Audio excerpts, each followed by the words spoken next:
Mali is a vast African nation with valuable mineral resources extracted by Western corporations. The people of Mali are poor and receive little from the export of these minerals. Mali was a French colony from 1905 until 1960, when pressure from the United States caused France to grant it theoretical independence. France kept control of its mining and banking system, as the French franc remained its official currency. As its population grew rapidly, the Internet provided citizens with information on how their nation was exploited. Frequent rebellions occurred, and controlling them became expensive for France, so it recently withdrew its army. Mali's national boundaries were drawn by European colonizers who ignored ethnic groups who speak different languages and have historical disputes. This was an advantage for France, who manipulated these groups to fight amongst themselves, rather than their French lords. This allowed foreign oil and mineral extraction to operate smoothly, as explained by Imara Woods. This is an incredibly oil-rich region. It's in the Sahara Desert. So it is the North Africa and West Africa, which have had long deposits of gold, of uranium, of oil. Some of the region, particularly Libya and Algeria, the oil has been extracted for quite some time by a number of international actors. There are other parts of the region, like Mali, where the oil exploration is heavily underway. So I think we have to recognize the centrality of resource in all of this context in that region. It is the increasing significance of oil from Africa, that whether it's countries that have been long-time producers of oil or countries that are just getting under stream and just discovering oil, but it is increasing the international significance of Africa for the global economy. And I think this is often at the root of the crisis. People on whose land this oil lies are often those that are the most marginalized economically. You know, you talk about the 1% and the 99%. They are the 99%, and they see these elites, both the big oil companies and the local elites that are supporting them, as seeking their own very narrow interests and ignoring the rights of people on the ground. So France still controls Mali via its Central Bank of West African States, which controls all financial transactions in these former French colonies. The paychecks of all government officials and generals are paid by this bank cartel located in the nation of Senegal. This monopoly was threatened in 2009 when Libyan leader Muammar Gaddafi, then president of the African Union, suggested the states of the African continent switch to a new currency independent of the American dollar and euro.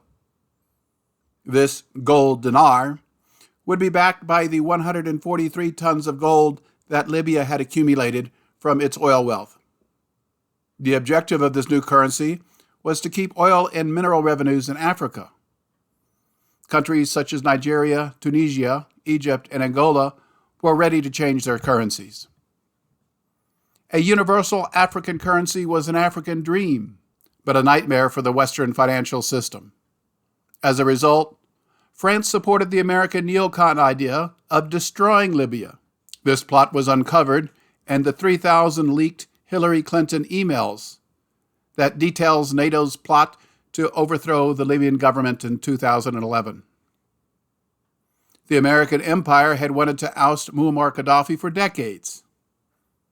He remained in power since he invested Libya's oil wealth in improving the lives of Libyans rather than in Western corporations. Before its destruction, Libyans were the wealthiest in all of Africa. See the short video link below about this massive war crime, the destruction of Libya in 2011. This was so reckless that even Gaddafi was shocked, as explained by journalist Julian Assange. There's an internal document called the Libya TikTok that is produced for Hillary Clinton. and it's a chronological description of how Hillary Clinton was the central figure in the destruction of the Libyan state. As a result, there was around 40,000 deaths within Libya. Jihadists moved in, ISIS moved in. That led to the European refugee and migrant crisis, because not only did you have people fleeing Libya, people then fleeing Syria, destabilization of other African countries as a result of arms flows. The Libyan state itself was no longer able to control movement of people through it. Libya faces onto the Mediterranean. And so it had been effectively the cork in the bottle of Africa. So all problems, economic problems, civil war in Africa, previously people fleeing those problems didn't end up in Europe because Libya policed the Mediterranean. And that was said explicitly at the time, back in early 2011 by Gaddafi. What do these Europeans think that they're doing, trying to bomb and destroy the Libyan state?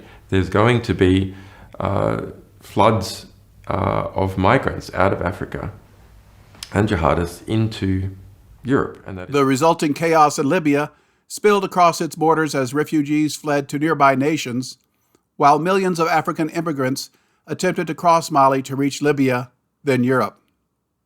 Billions of dollars in weaponry from the destroyed Libyan army entered the African arms market. This led to violence and instability in Mali that the French struggled to control with military advisors and aid, as Imira Woods explained. Libya, the military intervention in Libya, ousting Gaddafi, essentially unleashed massive caches of weapons coming both from the Libyan side, but also, from the Western side that was flooding Libya with weapons. Those weapons made their way to Mali and created an opportunity for ongoing conflicts in the north to really escalate. So I think we see these unintended consequences of military intervention, and we have to underscore that often what we're doing is breeding more enemies, breeding more extremists. The French army deployed thousands more soldiers to Mali beginning in 2013. However, the French government was soon shaken by a lengthy investigation of former French President Nicolas Sarkozy, who had solicited and received millions of dollars in illegal campaign contributions from Libya. This money was key to his election, yet he then joined a criminal conspiracy to destroy Libya. After more than 40 hours of interviews in 4 days of hearings, former French President Nicolas Sarkozy has been placed under formal investigation for criminal association. Prosecutors suspect Sarkozy used millions of euros from the regime of former Libyan strongman Muammar Gaddafi to help finance his successful 2007 election campaign. The right-wing conservative has denied any wrongdoing. Sarkozy was eventually sentenced to 1 year in prison for attempting to bribe a judge in a related case. This contributed to political unrest in France and opposition to French military adventures. The French needed to reduce their activities in Africa, so the American Empire, with its NATO vassal forces, arrived under the United Nations flag to help maintain order in Mali. This would be difficult to explain to American citizens, so the American corporate media spun an absurd tale that ISIS and al-Qaeda terrorists had appeared in Mali. In 2020, yet another military coup in Mali produced nationalist leaders who demanded that foreign forces leave. The French began a slow withdrawal of forces, while the American Empire attempted to derail the plan. Fearing a counter-coup, Malian Generals hired the Wagner private military group from Russia. Hundreds of armed Russians arrived with a few military aircraft to advise the government. With NATO resources fully committed to the war in Ukraine, the American Empire had no options, and the withdrawal was complete by August 2022. The 9 years of French military intervention resulted in 60 French soldiers and thousands of Malians killed, over $1 billion spent that left Mali worse off. The deterioration of relations between Paris and the Malian junta got the better of French military presence here. Gao was once a giant army base operating 24/7, but now an eerie quiet settles in.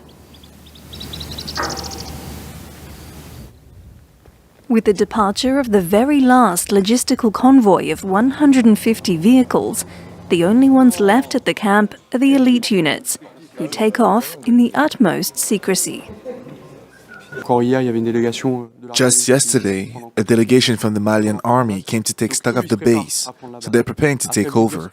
But to tell you what tomorrow will bring for them, I don't know. I don't know.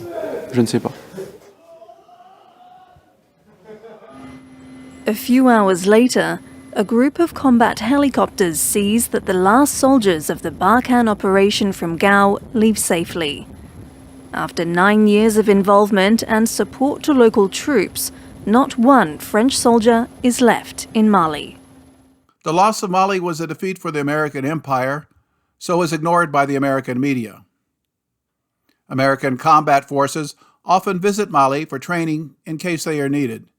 Yet the American empire declined to undertake a large intervention in 2022.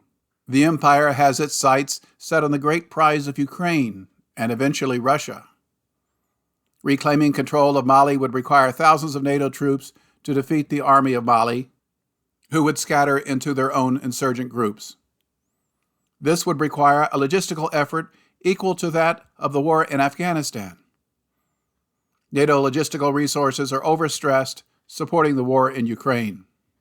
Mali continues to allow the export of its oil and raw materials at world prices, so there is no sense of urgency. But the American CIA is always looking to reestablish firm Western control and expel the Russian Wagner group. There are still 15,000 United Nations soldiers in Mali, mostly from Africa, yet it includes a 1,000-man contingent from Germany. Using these forces to mount a coup is possible, as was done in Sudan. On July 14, 2022, Malian Generals suspended rotations of United Nations forces and threatened to end their mission, which could result in American soldiers arriving to engage in fighting. Ivory Coast officials have called on Mali to immediately release 49 of its soldiers who were arrested on Sunday at the international airport in Bamako, refuting accusations they were mercenaries. The Ivory Coast government says soldiers are registered in the workforce of the Ivorian army and were in Mali as part of a UN peacekeeping mission. Earlier, a Malian government spokesman accused them of being illegally in the national territory of Mali in possession of weapons and munitions of war without a mission order or authorization. He added that the intention of those arrested was clearly to break the security of Mali. The UN says the soldiers are not formally part of their peacekeeping mission in Mali, but were deployed by troop-contributing countries, a common practice in peacekeeping missions. Mali has faced recent tensions with the international community and the United Nations. Its transitional government said in June that it would not authorize a UN mission to investigate ongoing human rights violations in the country.